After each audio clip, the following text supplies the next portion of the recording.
Halo, selamat datang di video penjelasan kita kali ini di channel YouTube ini. Hari ini kita bakal menyelami dunia sistem digital raksasa. Sesuatu yang nggak kelihatan, kadang terasa kacau, tapi luar biasa menarik. Buat Anda yang penasaran apa aja yang sebenarnya terjadi di balik layar aplikasi favorit yang kita pakai tiap hari, Anda ada di tempat yang tepat. Kita bakal bongkar rahasia gimana sistem berskala global itu dirancang. Pernah nggak sih Anda mikir gimana caranya raksasa kayak Netflix atau Amazon bisa melayani jutaan pengguna setiap hari tanpa ngadat sedikit pun? Coba bayangin deh, di tahun 2009, infrastruktur Netflix sempat kewalahan banget nampung lonjakan permintaan streaming mereka. Tapi sekarang, jutaan orang bisa nonton barengan dan lancar-lancar aja. Gimana sebuah sistem bisa nahan beban seberat itu tanpa hancur berantakan? Jawabannya jelas, bukan sulap, tapi ada di prinsip desain yang benar-benar terstruktur. Bagian 1. Apa itu sistem desain? Dasar-dasar arsitektur. Pada dasarnya, desain sistem itu bukan cuma soal ngetik kode baris demi baris. Ini lebih ke gimana kita mutusin infrastruktur fisik dan berbagai komponen software itu bisa nyambung buat mecahin masalah. Ibaratnya kayak lagi bangun kota. Kita kan nggak mungkin langsung ngecor jalanan gitu aja. Kita harus rencanain di mana letak perumahannya, di mana pusat bisnisnya, dan gimana jalan raya menghubungkan keduanya tanpa bikin macet parah. Nah, persis kayak gitu. Ini soal nentuin batas tanggung jawab di dalam sebuah sistem biar informasinya bisa mengalir dengan efisien. Coba kita lihat alur paling basic yang terjadi tiap kali kita internetan. Waktu Anda klik sebuah tombol di aplikasi, permintaan itu bakal jalan menuju server backend, tempat otak aplikasinya bekerja. Terus, kalau butuh data, dia bakal ngambil dari database. Kalau udah beres diproses, responsnya dikirim balik ke layar Anda. Paham soal alur simpel dari pengguna ke database ini, tuh fondasi krusial buat ngerti gimana sistem yang jauh lebih raksasa dibangun. Bagian 2. Scaling. Tumbuh semakin besar, mengatasi lonjakan pengguna. Sekarang, bayangin startup digital yang kita bangun tiba-tiba viral. Jutaan orang nyerbu masuk di waktu yang sama. Masalahnya gini, satu mesin server itu punya batas fisik, CPU, memori, dan kapasitas penyimpanannya itu mentok. Jadi pas gelombang trafik datang kayak tsunami, kita harus cepat-cepat naikin kapasitas, atau proses yang sering disebut scaling, sebelum seluruh sistem kita kewalahan dan akhirnya mati total. Buat ngatasin itu ada dua jalan. Pertama, scaling vertikal, alias kita upgrade aja server yang udah ada.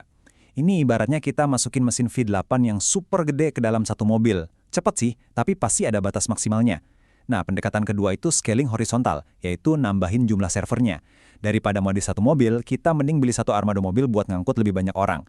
Pendekatan horizontal ini jauh lebih disukai buat aplikasi raksasa, apalagi kalau sistem Anda sifatnya stateless, yang artinya sistem nggak perlu nginget sesi Anda di satu mesin spesifik, jadi gampang banget nambah atau ngurangin server. Bagian 3. Monolith versus microservices. Mengelola kode yang kompleks. Tapi tunggu dulu, seiring kita nambahin server, kode aplikasi kita juga bakal membengkak jadi jaring yang ruwet banget. Awalnya sih enak, semua kode disatukan di satu tempat. Ini yang namanya arsitektur monolitik. Gampang banget dites, tapi ujung-ujungnya pasti makin besar, aplikasi raksasa ini malah bikin proses update lambat banget. Dan yang paling ngeri, satu bug kecil aja di satu sudut aplikasi bisa bikin seluruh sistem tumbang seketika.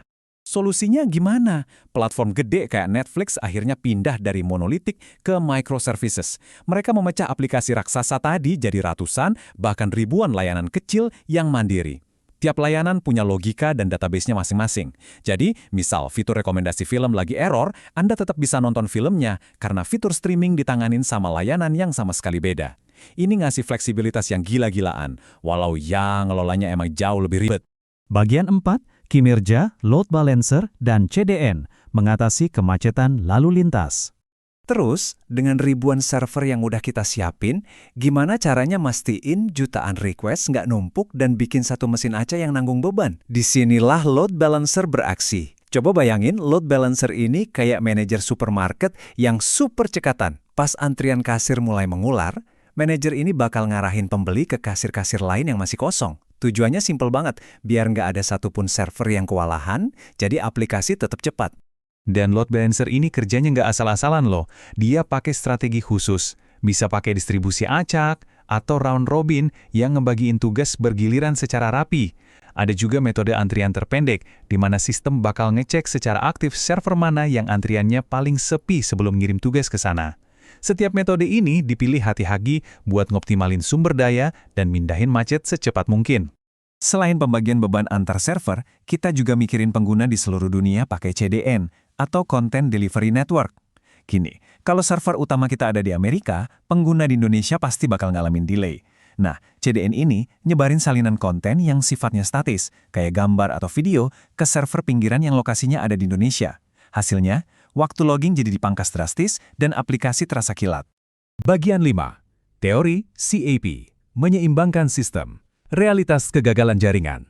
Di dunia nyata, yang namanya koneksi internet itu pasti suatu saat bakal putus. Dan disinilah teori CAP masuk. Komponen pertamanya adalah konsistensi atau konsistensi.